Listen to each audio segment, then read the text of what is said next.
Friends, Jenna, sinful celluloid, deliciousness, demons. That's right. We begin with our main girl, Cheryl, taking the old subway, and reflected in the glass is the Phantom of the Opera, half mask on, except for it's made of chrome. This is an 80s Phantom of the Opera. There's a very creepy moment. Boom, jump scare. Old Phantom is there to hand her not murder, but a ticket to a free screening of a movie. She meets her friend, Kathy. Hey, let's ditch class. Let's go see this movie screening at the Metropole Theater. They walk in, along with a bunch of other people who have been given free tickets, and they saunter right past the art installation in the lobby, which features a Knight of the Round Table complete with sword on a motorbike. This is going to be important later. Kathy and Cheryl make their way into the theater.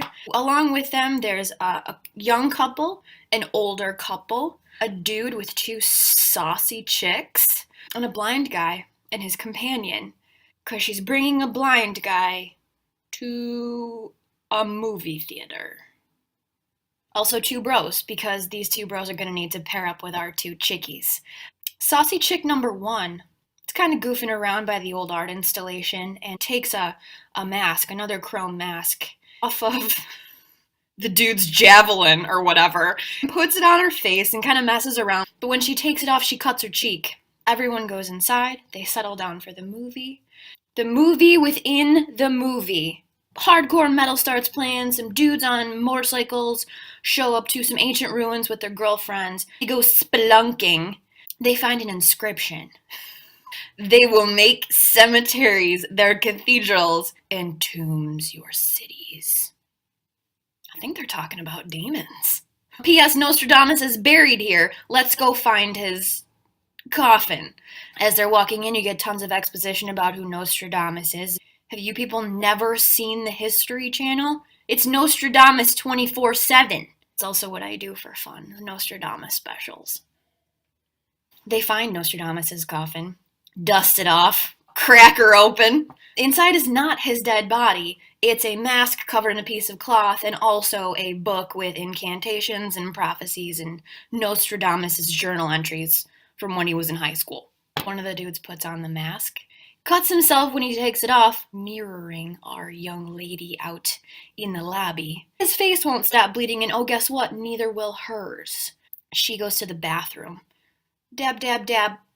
Not stopping. Oh, maybe that's because it's filling with pus and then explodes onto the mirror, grossness like oatmeal. Meanwhile, the movie within the movie, that bitch has turned into a demon. Saucy number two is like, hey, where'd saucy number one go? She follows her to the bathroom, finds her crouched in a stall, foaming shamrock shake green from her mouth. Demon saucy number one now slices at saucy number two. Real big gashes. I mean, she probably hit an artery. It's not good. Saucy number two books it. She ends up behind the movie screen. She finally hacks her way through the movie screen, collapses onto the stage. All the movie theater goers kind of run up to her. Saucy number two, are you okay? She's not okay. Guess what? The scratches on her neck explode with pus. She gets demonized. Everyone panics. Everyone tries to get out of the theater. Twist! Front doors, when they try to open them, just a brick wall. Demon magic! I'm just gonna lay out some of the grossness for you guys. In the course of this movie, here is the disgusting stuff that goes down. A dude gets hanged. Not so bad. Fine, we'll start you off with an easy one. A demon lady's teeth get pushed out through her gums and replaced by woodchuck fangs. A lady gets her face slashed open and then her cheeks kind of just hang. A dude's throat gets ripped open and I'm pretty sure his head nearly got severed. A lady gets her scalp ripped off. One demon pukes his pukey guts out onto a lady that's laying on the floor. She just gets coated in bile and vomit. A different human gets shamrock shake vomited into his mouth. Someone's fingers fingers get bitten off and get a mouthful of blood, and it's just, ugh. Somebody falls and gets their head squeezed in one of those movie theater chairs, and it just, because the bottom goes up like that, they pull it down, and it's wham! Back to the plot. They decide the movie is to blame for all of this because the dude on screen turned into a demon, and so did apparently Cheat Gash Lady. We have to stop the film. They make it up to the projector booth. Cheryl, Kathy, dude, bros, everybody. Nobody's running the projectors. It's demon magic. One guy takes charge, the dude who had the 2 sassy girlfriends. He destroys the projectors, he rips out the film. Doesn't change anything. It's still demons ahoy. And they decide it's not the projector, it's not the film, it's the building. We're in a cursed building, and now we can't get out, we're bricked in, we gotta find a way out. They barricade themselves in the mezzanine by ripping up the theater chairs and blocking the doors, and then start banging and trying to get through the side wall. I mean, I guess it's as good a plan as any. Subplot. A few punks are driving around outside, just getting high, snorting coke out of a Coke can, so I'm sure that Coke was really psyched about that product placement. And the cops pull up. And good thing these kids are parked next to the Metropole Theater. When they get out to run, demon magic opens a side door and they head inside to hide. Guess who manages to get out? Blind guy. Oh, I forgot to mention, he got his eyes thumbed into his skull by one of the demons, so he's just like Sam Neill in Event Horizon. The cops try to give chase, but blind demon guy scratches them. More on that later. Inside, our heroes, Cheryl and Kathy and their 2 dudes, have managed to survive this far. They have to go head out into the lobby. But Kathy's not looking so hot.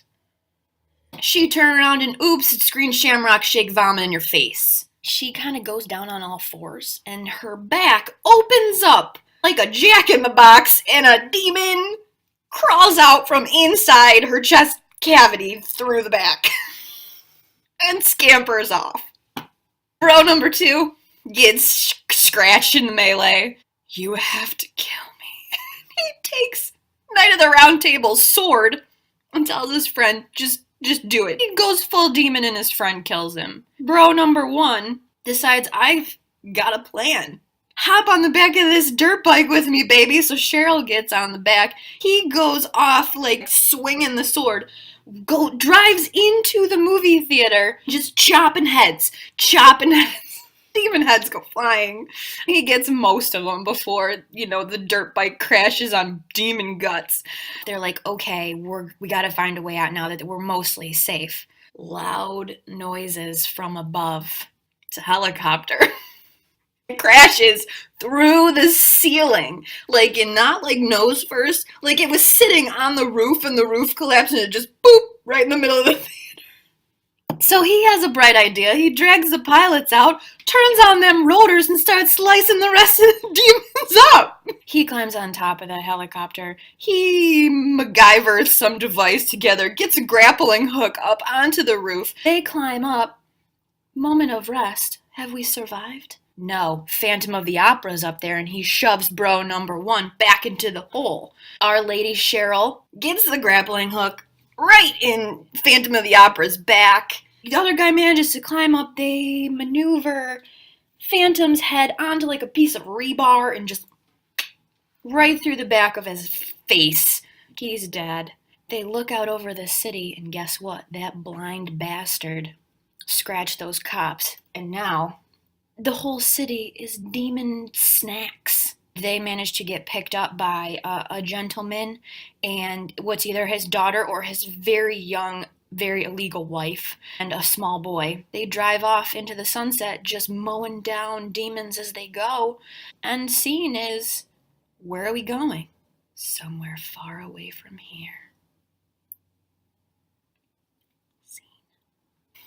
Demons, guys. I started off thinking, okay, this is gonna be a disgusting good time. And it turns out it was mostly just disgusting. If you're looking for some gore, if you're a big fan of pus, if you're a big fan of people drooling on themselves, I have a real big problem with the whole that. That was really hard. That was really hard for me.